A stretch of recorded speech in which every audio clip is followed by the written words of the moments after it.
everyone, and welcome to Capitol Watch, our weekly look at the Missouri Legislature. This edition is for Friday, February 14th. And joining us from our governmental relations offices in Jefferson City is our Associate Executive Director for Advocacy and our Chief Lobbyist, Mike Reed.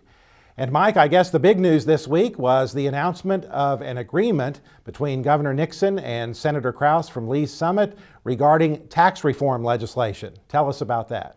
Yes, it was a very, very interesting week. The fact that the governor and Senator Kraus have seemed to have reached an agreement on the tax cut bill is a very monumental situation. The agreement, as we understand it, is that the governor stated he would sign a tax cut bill if it included full funding of the formula as it now is written, and a growth in general revenue of $200 million.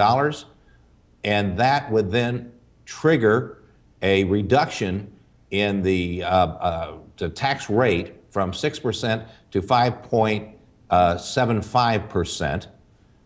Then the next trigger would come if there are caps put on tax credits, historic tax credits and low-income housing tax credits in the amount of $200 million.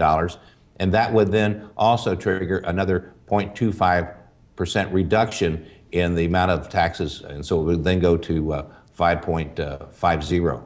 So it is the first step. There are a lot of other moving parts in this. Senator Kraus has got to file a new bill. Then he will also have to discuss this with members of his party, and it also must go through the House of Representatives. And I don't know what kind of reception it will receive at the House. However, it is a step we believe in the right direction. A tax cut bill that is revenue neutral and full funding of the formula, which is what we are really looking for. The formula has not been fully funded since it was passed in 2005. It was a phase-in. It is to be fully funded now, and it is a great step. And we're glad that people are talking and trying to see if we can reach something that's good for kids in Missouri. Yeah. But as you said, Mike, this is a long way from a done deal. This agreement is very significant, but the legislation still has lots of steps to go through, doesn't it? Numerous steps to go through. This is just the first of many steps. So we'll just keep watching to see what happens. Mm-hmm. Another issue that came up this week, Mike, in the Senate was a bill that included lots of provisions, including one that would create what's called school protection officers. Tell us about that. Yes, that's what we call the gun bill, and it had school protection officers in it. If school protection officers are wanted by the school district would have to hold a hearing, and the school protection officers would have to be certified, post-certified, police officer training certified, and the officers could carry a gun or also mace, and that was put on the gun bill. It'll be interesting to see if it goes forward. There were some other problems with that piece of legislation, and right now it appears to be stalled. But it just goes a little farther than what we can do presently. Mm-hmm. Another issue we've spent a lot of time talking about this session, Mike, is the issue of unaccredited school districts and student transfers. We've had hearings on several bills on that issue already, and we had some more bills heard this week, didn't we? Yes, the Senate's Education had its hearing on the last of the student transfer bills, and this bill had a number of interesting parts in it. There had some parts in it that we do not agree with, some voucher-type situations in this piece of legislation. All of the bills now have been heard. They will be looked upon. The Senate committee will have some meetings to try to find the best pieces of all of the pieces of legislation and put it into one Senate bill and to come out of the committee. This is actually on a tiered track.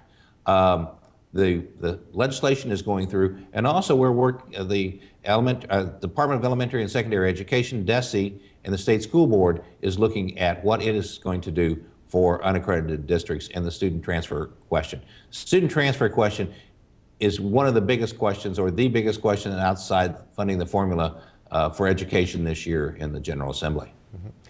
And Mike, we actually held a news conference on Monday along with a number of other education organizations to discuss the plan developed by MSBA, and that's one of the plans in the mix here, isn't it? That is one of the plans in the mix. That plan would allow for contracting between DESE and the unaccredited districts. The district has to meet certain specific guidelines in that contract, and then it would also, at that point in time, become provisionally accredited. It is something that is in the mix, and it's being discussed very vociferously and greatly, and we'll just have to see what happens. But it is something that DESE is looking at very closely. Another issue that came up this week, Mike, has to do with conflicts of interest, dealing with school board members, and we've got a bill both in the House and the Senate on that, don't we? Yes, the House heard a bill, and so did the Senate. The Senate heard Senator Kehoe's bill on conflicts of interest. It allows to fix a part of the law that is a little bit of a quirk to make sure that board members can still work within, and employees can, in fact, do certain contracting with the school district, so long as it is bid and follows the correct bidding process and the law. So hopefully we can get that passed. It's running through both the House and the Senate, and we'll see where that goes. And Mike, the House Elementary and Secondary Education Committee actually held 2 hearings this week, and they heard several bills, didn't they? Yes, they did. And they will be holding 2 hearings for the next several weeks because there are so many bills assigned to that committee. But there were numerous bills dealing with a question about changing MSIP 5 if we have all-day kindergarten in accredited and provisionally accredited and unaccredited districts.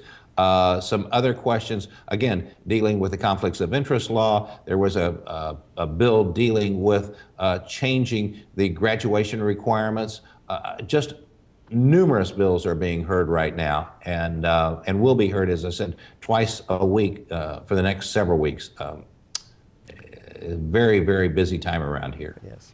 So what can we expect for the coming week, Mike? I'm sure we'll have additional hearings, and this tax reform agreement, I'm sure, will be getting some additional attention this coming week. Well, I think one of the biggest parts of next week will be the discussion on the agreement on tax credits and tax reform. I think that will take a lot of the stage. The Senate Education Committee will be hearing more bills, and they will be working on the transfer issue. House Education Committee will be having 2 different meetings on Wednesday and Thursday, hearing numerous bills again that are attached and assigned to that committee. And most importantly, we will be having on Tuesday legislative forum here in Jefferson City, where our members can come down and discuss with their elected officials how the actions in Jefferson City affect the students in their district and affect education throughout the state of Missouri. It's going to be a very, very interesting week, a very busy week, and we hope that we can see most of our members come down and see what happens in Jefferson City. All right, Mike Reed, as always, thanks a lot for being with us, and we'll be keeping you up to date as things are really beginning to move rapidly in the Missouri General Assembly during this, or close to the midpoint of the session. So be sure to keep an eye on your Legislative Voice newsletter and our daily updates on our website. Thanks for joining us on this edition of MSBA's Capitol Watch.